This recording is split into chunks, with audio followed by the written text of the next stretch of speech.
salaamaaleykum sama gars yi bon tey moom dañoo am invité spécial muy Abdoulaye Thiam spécialiste en développement local. Je pense que ñiy faral di suivre suñu chaîne bi xàmmee nañ ko day def parfois ay vidéos. Il est en même temps chargé de projet bu seen BTP IMO. Tout récemment projet bi ñu lancé mooy logements sociaux yi bi nga xam ne ba tey moo ngi en cours moom moo piloté projet bi du début à la fin. waaw léegi dañ doon am ay questions souvent yi ñuy poser par rapport ak délibération mooy lan la différence entre délibération ak titre foncier wala bail xam nga tous ces détails là nit ñi xam nga balaa nga tabax sa kër il faut nga am terrain te parfois nit ñi dañ leen di jaay titre foncier wala bail wala délibération lan mooy différence trois éléments yooyu noonu dañuy bàyyee kàddu gi monsieur Thiam mu indi ñu ay leeral ci lu gàtt quoi ci fànn yooyu noonu ay monsieur Thiam. voilà monsieur Mbodj maa ngi lay nuyu di am contentement bu rëy ci fi ma invité tey muy sa chaîne YouTube di la nuyu en tant que entrepreneur mais également en tant que PDG de Sen BTP IMO. Donc question bi nga laajte dafa nekk question d'actualité parce que problème boo xamante ni la à chaque fois day ñëw sur la question foncière léegi nag question bi nga laajte mooy différence entre délibération entre bail mais également titre foncier. damay ñëw ci un peu ci benn historique rek souvent ci suuf maanaam la terre de manière générale ou bien le foncier de manière générale. parce que day baax ñu expliquer un peu sur ça parce que bu njëkk li amoon mooy fàkk dëkk maanaam nga dem ba ci àll bi nga ànd fàkk sa njaboot nga fàkk nga dëkk wala nga gor garab ya nga fa fekk après nga dëkk ci donc loolu les territoires n'étaient pas organisés donc en 1964 c'est-à-dire après l'indépendance 4 ans après l'indépendance donc nga gis ne territoire yi organisé nañ ko ci lañ amal l'état du Sénégal amal benn loi muy la loi 64-46 du 17 juin 1964 mu nekk loi boo xamante ni mooy organiser territoire yi maintenant en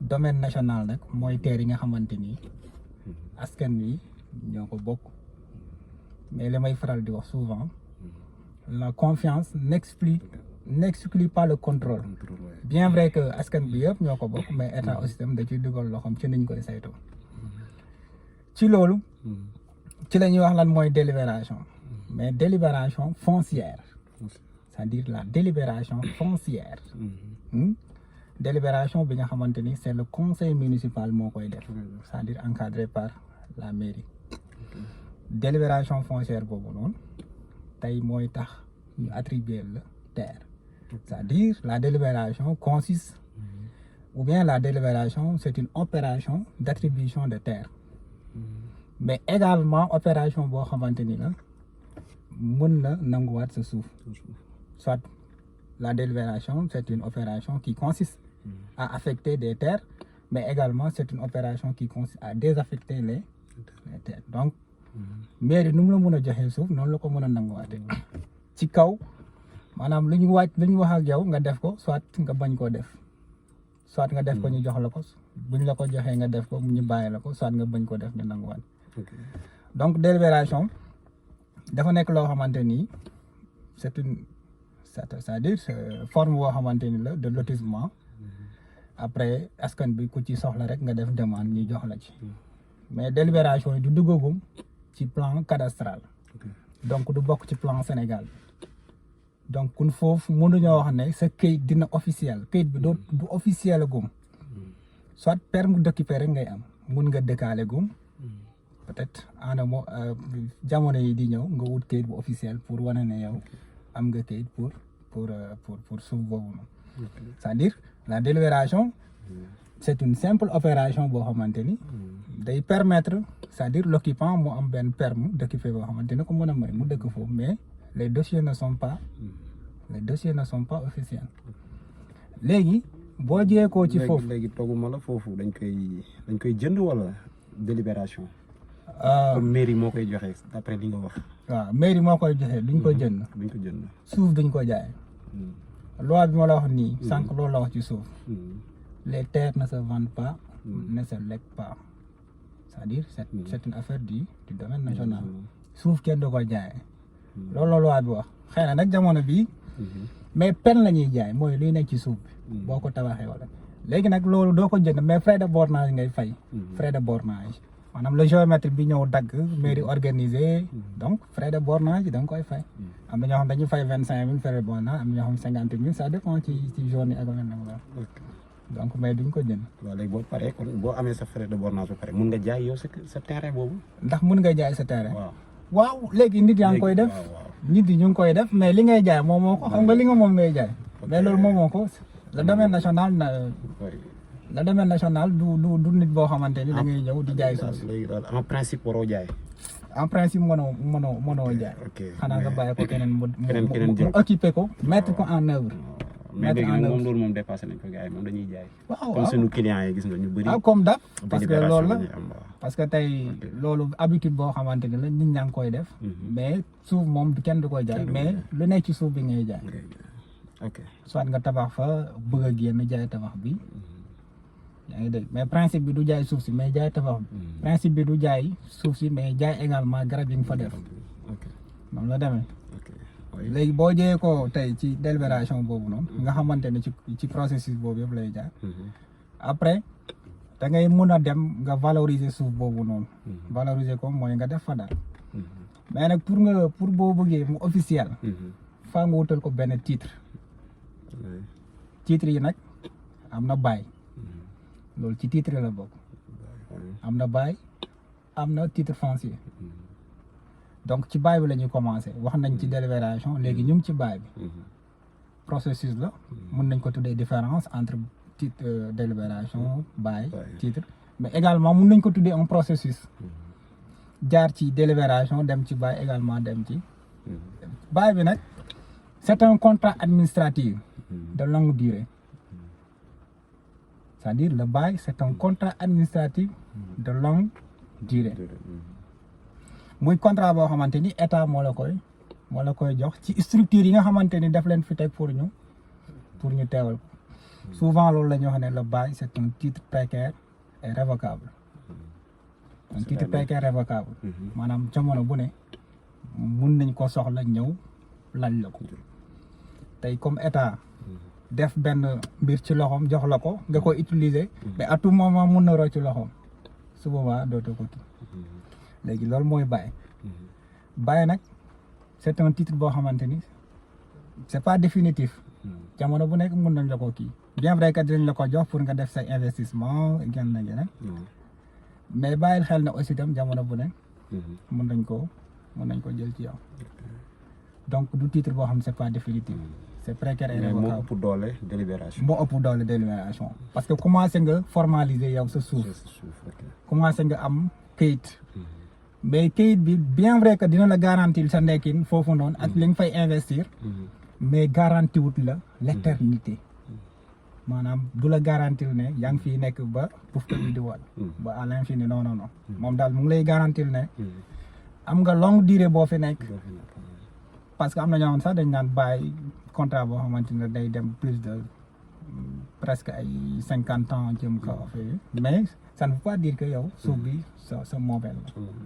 donc loolu loo ciy jàngee mooy ba léegi suuf boobu noonu nekkawul sa li nga xamante ni yaa ko moom.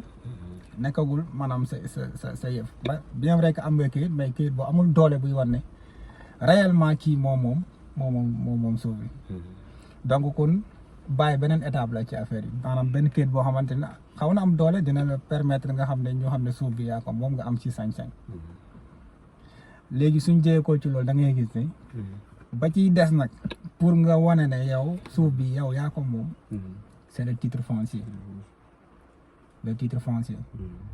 parce que li ñuy wax le titre foncier aussi tam c'est un titre définitif inattaquable.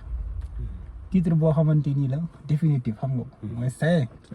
yaa ko moom inattaquable kenn mënu ko attaquer. lu tax kenn mënu ko attaquer parce que suuf bi dañ ko.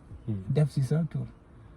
des fois sax da ngay gis politiciens yi di ko wax naan voilà fii sama fief la sama titre foncier la maa ko moom duma ko xëccoo kenn donc c'est ça c'est pareil suuf tamit boo ko amee bu fekkee titre foncier la kenn du ko xëccoo yow parce que yaa ko moom si sa kii la ne mais également titre foncier boobu nag dafa am procédure mooy gannaaw bi nga defee délibération ba am bail da ngay jëlaat kayit yooyu noonu après nga yóbbu ko impôt et domaine am na ay services yoo xamante ni loolu moo leen tax a jóg pour di defal ñi titre foncier mais ñoom tamit dinañ def ay enquête sur le plan cadastral ba xam ndax yow li nga naan ñi defal la ko titre foncier sa moomel ndax mu ngi ci plan bi parce que tey da ngay gis ko occupé suuf te nekkul ci plan cadastral bi plan cadastral mooy plan boo xamante ni Sénégal yëpp képp ko am kër su fekkente ne am na kayit bu baax diñ fa gis sa kër ak numéro loolu mooy nikat mooy numéro d'identification cadastrale c'est-à-dire c'est un extrait du plan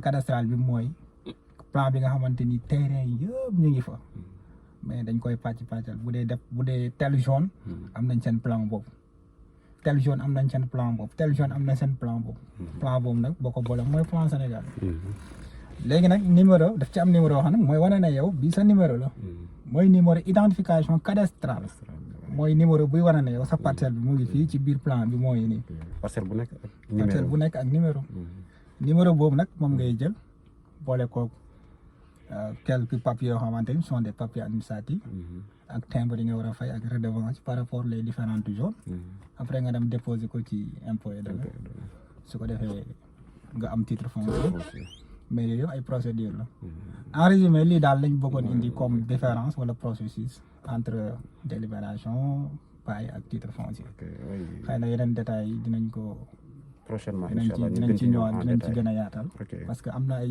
yu sew yu bëri yoo xamante ni daal mu ci biir mais je pense inchallah d'accord merci monsieur Thiam d'après li ma dégg fii nii su ma ko mënee résumer mooy délibération mooy kayit bu njëkk bi ngay am mais ba tey yaa ko moom nga kër gi mais dañ la ko aal waaw aal boobu nag mun na gën a dëgër mooy baay bi aussi léegi mun nga dem nag nga moom ko carrément booboy titre foncier ok d'accord kon suma gars yi je pense que leer na ku ci bëgg a am plus de renseignement aussi mun nga ñëw contacter comme d'habitude ok bu leen fàttee abonné aussi ci chaîne bi muy Mbodj Bâtiment ok sama gars yi ngeen activer cloche de notification yi di jot vidéo yi ñuy dugal yëpp ok à la prochaine merci